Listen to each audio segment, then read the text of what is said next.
Scrolling through Instagram before bed, I saw a viral post on my feed. How did you get revenge on that toxic female boss at your office? The top anonymous answer was incredibly arrogant. I stole her fiancé. Who told her to be such a bitter, micromanaging bitch at work every day? I just pretended to pass out from low blood sugar right in front of his car when he came to pick her up from work. He completely fell for me right then and there. Later, I resigned, telling everyone I was moving back to my hometown in the Midwest to get married. In reality, I'm currently living in the luxury penthouse he bought me in New York, trying for a baby. She's still sending out digital invitations in our group chat for their wedding next month. LMAO, she has no idea that I have his primary bank card. Love doesn't care who got there first. The one who isn't loved is the real interloper. At the bottom of the post was a photo of a man's back as he cooked in a kitchen. But the tiny mended sunflower embroidery on the hem of his jacket caught my eye instantly. That was Carter, my fiancé of 7 years. The man I was supposed to sign our marriage papers with next month. I stared blankly at the slightly crooked sunflower embroidery on the screen. In that single second, it felt like all the blood in my body was rushing backward. My fingertips went completely numb. I embroidered that sunflower myself. It was an anniversary gift I bought him last year. Somehow, he got a small tear in it. I told him I'd just buy him a new one, but he insisted this one was too sentimental. He begged me to mend it for him. Back then, looking at the flower I sewed on, his eyes were full of happiness. He hugged me tightly and said, "Now the whole world knows I have the most caring wife." But now, wearing that very jacket, the one he claimed meant the world to him, he was standing in another woman's kitchen, cooking for her. I forced myself to look away from that burning sunflower and reread the anonymous post. Pretended to pass out in front of his car.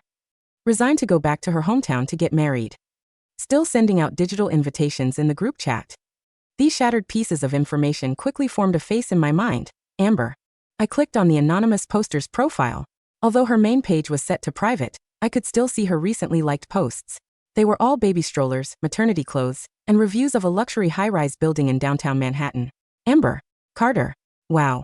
You two are truly something else. The next morning, sitting in my private office, I pulled up Amber's HR file from before she resigned. Looking at the girl smiling so innocently in her ID photo, the corner of my mouth twitched. When Amber interviewed, she seemed extremely sharp. The CEO was thrilled and specifically asked me, the top sales director, to mentor her personally. But after she joined, while she was great at sweet-talking clients, her actual deliverables were an absolute joke. She used AI to generate her proposals, forcing the entire team to pull all-nighters to fix her mess. Once, she almost cost the company $1 million deal because she didn't bother to double-check the contract clauses. Yet, because she was incredibly skilled at playing the victim and kissing up to the executives, she never got punished. Instead, my entire sales team had to take the fall for her mistakes. I used to think she had potential, just lacked discipline. So I was very strict with her. I wanted to curb her vanity and greed, hoping she would ground herself and eventually build a real career in this cutthroat industry. I even shared my years of compiled client resources, pitch decks, and industry secrets with her without holding anything back. I wanted her to take fewer detours and stand on her own 2 feet. As it turned out, she hadn't changed at all. She just channeled all her resentment into a twisted plot against me. When a person's mind is rotten, you can't straighten it. Everything I invested in her was a complete waste of time. To her, Carter wasn't just a tool to get back at me. He was her shortcut to an easy life. I closed my eyes, and a rainy day from 6 months ago flashed in my mind. That day, Carter drove to the office to pick me up. Amber happened to be walking down the stairs right behind me. Just as Carter's car pulled up to the curb, Amber's body suddenly went limp, and she collapsed right in front of his hood. Carter was terrified. He jumped out of the car immediately to check on her. Amber leaned weakly against Carter's arm, her pale little face looking up. "I'm so sorry, Stella. I stayed up all night to finish that report you wanted. I skipped lunch and my blood sugar crashed." My mind was completely on work back then. Seeing her looking so pitiful, I told Carter to drive her to the ER while I took an Uber home. Now that I think about it, that wasn't low blood sugar. That was a meticulously calculated trap. And from that day on, Carter began asking about Amber constantly, saying things like, "It's not easy for a young girl to make it in the city alone." I thought he was just being compassionate. As it turns out, a man's compassion is just a free pass for him to cheat. I let out a cold laugh, opened my laptop, and logged into my joint account with Carter. This was the account we set up to save for our future house. I put in $2,000 every month, and Carter was supposed to put in $1,500. The balance was completely intact. But in her post, Amber clearly wrote, "I have his primary bank card." Then it hit me. Besides his base salary, Carter received a massive quarterly bonus and commission check. 6 months ago, he came home looking miserable, telling me his company was struggling and all bonuses were delayed or canceled. To ease his financial stress, I paid for almost all our dates, the new furniture, and the wedding venue deposits over the past 6 months. I picked up my phone and texted a contact who worked in finance at Carter's company. 10 minutes later, she replied, "Stella, Carter's department has been absolutely crushing it these past 2 quarters. Not only were their bonuses not cut, but his payout doubled last month. It was deposited directly into his personal account ending in 8892. Reading the text, I laughed out of pure anger. Using my money to pay for our wedding, while using his own bonuses to buy a luxury penthouse for his pregnant mistress. Carter, you really are a piece of work." In the afternoon, I requested a half-day off from the boss. Based on the luxury building reviews Amber liked and the corner of the river view she occasionally showed off on her private Instagram, it took me less than 2 hours to pinpoint her exact location. Waterfront Place, one of the most expensive luxury complexes in the city. I parked my car in a shaded spot across the street, put on my sunglasses, and quietly watched the building's driveway. I didn't call Carter to confront him, nor did I start a screaming match on Snapchat. Before securing the evidence that could destroy them completely, throwing a tantrum is just a rookie mistake that tips them off. At 4:30 p.m., a familiar black Audi slowly rolled out of the parking garage. It was Carter's car. I knew the license plate by heart. I immediately started my engine and trailed him from a safe distance. The Audi made a few turns and finally pulled into the underground garage of a high-end private maternity hospital downtown. I sat in my car, watching Carter step out of the driver's seat. He was wearing a high-quality designer blazer today, his hair styled to perfection. He walked briskly to the passenger side, gently pulled the door open, and even placed his hand over the roof to shield her head. Then, a foot in a flat designer shoe stepped out. Amber. She was wearing a loose maternity dress under a knit cardigan. Her once slender waist now had a very prominent bump. Looking at the size, she was at least 4 months pregnant. Carter immediately wrapped his arm around her waist. Amber leaned naturally into his chest, looking up at him with a sweet, sugary smile. Carter bent down and planted an incredibly tender kiss on her forehead. Watching this scene, I felt my heart tighten as if gripped by an invisible fist. Every breath I took tasted like iron. For months ago, Carter was down on one knee proposing to me, exchanging engagement rings in front of all our family and friends. During the day, he knelt before me and promised, "Stella, I will protect you with my life." At night, he climbed into Amber's bed, planting the seeds of their so-called true love. I raised my phone, adjusted the zoom, and perfectly recorded the footage of them hugging, kissing, and her very visible baby bump. Memories of our past conversations flooded my mind. I was highly career-oriented and in a crucial period for a promotion. I had clearly stated that I wouldn't consider having kids for at least 5 years. Carter had held my hand back then, his eyes full of understanding. "Stella, I love you for who you are, not to turn you into a baby machine. Go chase your career. I'll be your strongest supporter." It wasn't understanding. It was just that the traditional, submissive wife and child fantasy he actually wanted was already being fulfilled by Amber. He wanted me, the glamorous, high-earning sales director fiancé, to boost his social status and split his financial burdens. At the same time, he wanted Amber, a girl who worshipped him, depended on him, and was willing to get pregnant, to feed his fragile male ego. I watched them walk cold-faced into the elevator lobby. I pushed my car door open and followed them. The VIP waiting area of the private hospital was quiet and luxurious. Wearing a face mask and a designer bucket hat, I sat on a sofa a few yards behind them, using a luxury parenting magazine as cover. "Carter, the baby kicked me again today." Amber leaned against Carter's shoulder, pulling his hand onto her belly. Her voice was pure honey. "Do you think it's a boy or a girl?" Carter's eyes were filled with the soft glow of a doting father. "I'll love whatever it is. As long as you're the one giving birth, it's my treasure." "But what about Stella?" Amber suddenly sighed, her tone dripping with mock guilt and sadness. "Your wedding is next month. The invitations are already out in the office group chat. It hurts so much to see it. Carter, maybe I should just leave. I don't want to be the home-wrecking mistress." As she spoke, her eyes welled up with tears on cue. "Don't talk like that." Carter immediately pulled her into a tight, protective hug. He lowered his voice, but a hint of irritation slipped through. "Stella and I have been together for 7 years. The spark died a long time ago. All she cares about are KPIs and promotions. She's as aggressive as a man. Being with her suffocates me every single day. Amber, only when I'm with you do I feel like a real man who is needed." Carter stroked Amber's hair, making a grand promise. "Don't worry. You're carrying my family's first grandchild. My mother has been complaining about Stella refusing to have kids for years anyway. I'll find a time to break up with her in the next few days. The wedding is off. That penthouse is my gift to you, and all my paychecks will go to you from now on." "Really? Carter, you're the best." Amber smiled through her tears and planted a loud kiss on Carter's cheek. Sitting behind them, listening to this jaw-dropping confession of true love, I almost laughed out loud. Years ago, when his startup failed and he was $500,000 in debt, I was the one who ate expired bread with him for a year. I was the one who drank with clients day and night, until I got a stomach ulcer just to help him clear his debt. Why didn't he complain that I was too aggressive back then? Now that he's successful, he looks down on me for being too masculine? I set the magazine down, stood up, and walked toward them. The sharp click of my designer heels echoed loudly in the quiet waiting area.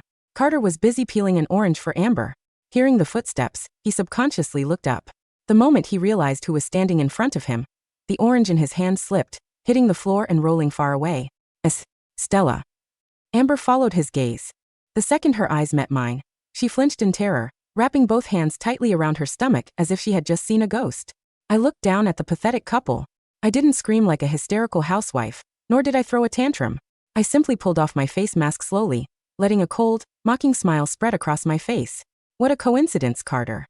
My eyes swept over Amber's swollen stomach, my voice deadly calm.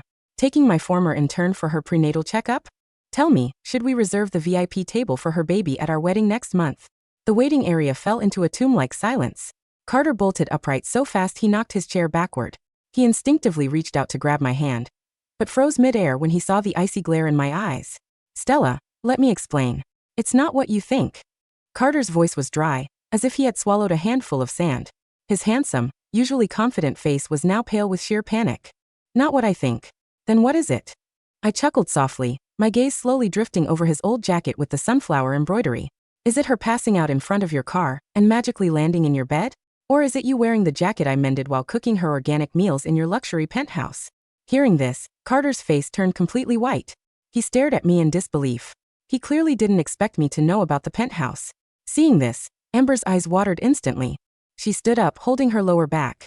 She looked at me with a fragile, weeping expression. Stella, please don't blame Carter. It's all my fault. I couldn't help falling in love with him.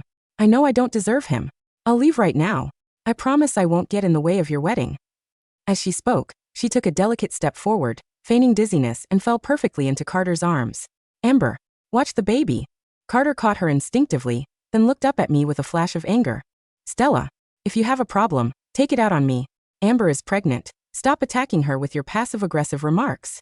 Looking at the tragic star-crossed lovers before me, I felt nothing but pure disgust. Take it out on you? You think you're worth my time? I took a step back, as if avoiding some filthy disease, and looked coldly at Amber. Your anonymous Reddit post was beautifully written. The one who isn't loved is the real interloper, right? Amber's face instantly froze. She forgot to fake cry, her eyes widening in pure horror. Since you're so brave in chasing your true love, I'll happily make it happen for you. I pulled a piece of paper from my Chanel bag, a printout of our joint bank account statements I had printed in the car, and slapped it directly across Carter's face. The sharp edge of the paper grazed his cheek, before fluttering to the floor. Carter, consider these 7 years a very expensive lesson for me. It's like I threw my money to a stray dog. I stared at him, pronouncing every word with deadly precision. The wedding is off. My lawyer will contact you tomorrow morning at 9. Every single dollar that belongs to me you will return. And the debt you owe me, you will pay back with interest. I will strip you clean. Without waiting for Carter's desperate cries behind me, or looking at Amber's horrified, pale face, I turned around. With my spine perfectly straight, I walked out of the hospital on my high heels, never looking back. The humid air-conditioned air of the private maternity lobby faded behind me as I stepped out into the crisp autumn afternoon. I didn't run. I didn't cry. My designer heels made a sharp, steady click-clack. On the wet concrete of the driveway, a sound of rhythm, control, and absolute finality. I climbed into my car, threw my Chanel bag onto the passenger seat, and adjusted the rearview mirror. My face was pale, but my eyes were clear. The 7 years of my life with Carter had been a long, slow-burn investment, and like any smart director, the moment I realized the asset was toxic, I liquidated it without a second thought. I called my personal attorney, Mr. Harrison. Stella, his voice came through the car's speakers, calm and professional. I received the file you sent. The screenshots of the bank statements are verified. Is the wedding still on? The wedding is off, Richard, I said, my voice quiet, dropping to a cool, lethal register. I want to file a civil suit for fraudulent enrichment and conversion of joint assets. He used our cohabitation savings account to pay for the down payment on a penthouse at Waterfront Place, registered under his mistress's name. We can file the motion by 9 tomorrow morning, Richard said, the rustle of papers audible through the line. But New York law on common law assets can be tricky if the title is under her name. The deposit was paid using a cashier's check drawn directly from our joint account, I said, a cold smile touching my lips. And the credit card he used to buy her flat designer shoes was a secondary card authorized under my personal account. I've already flagged the transactions as unauthorized corporate spending. Excellent, Richard murmured, a hint of professional satisfaction in his tone. I'll have the freezing order delivered to his bank by 10. What about your personal belongings? I'm clearing them out now, I said. I drove back to our shared apartment, the luxury 3-bedroom loft in Soho that I had rented under my own name. Carter had been living there for 3 years, paying nothing but a nominal maintenance fee, while I handled the rent and the utilities. I spent 2 hours packing my clothes, my sketchbooks, and my personal documents into 6 large cardboard boxes. I didn't touch his clothes. I didn't shred his suits or throw his shoes out the window. I simply packed them into cheap black garbage bags, piled them neatly by the front door, and called a locksmith. By 7:30 p.m., the locks on the heavy oak door had been completely replaced with a high-end digital smart lock. I placed his keys inside a small paper envelope, slid a formal eviction notice through the crack under the door, and took my boxes to the luxury hotel downtown, where I had booked a suite for the month. The apartment was mine. The lease was mine. And by tomorrow morning, the ground beneath his feet would be gone too. The next morning, at exactly 9 a.m., I walked into the offices of the Wyatt Group. The open plan office was quiet, the employees typing slowly, their coffee mugs steaming under the fluorescent lights. When I walked past the reception desk, the atmosphere shifted instantly. Brenda, a junior sales rep who had been one of Amber's closest friends on the team, looked up from her screen, her face turning a pale, pasty shade of gray. She had spent the last week whispering to others about how I was the bitter, micromanaging boss who was destined to be abandoned. I didn't look at her. I walked straight into the office of our chief executive officer, Mr. Sterling. Mr. Sterling was a sharp, gray-haired man who had spent 40 years in the industry. He valued results above all else, and he knew that 70% of the company's revenue was personally secured by my sales team.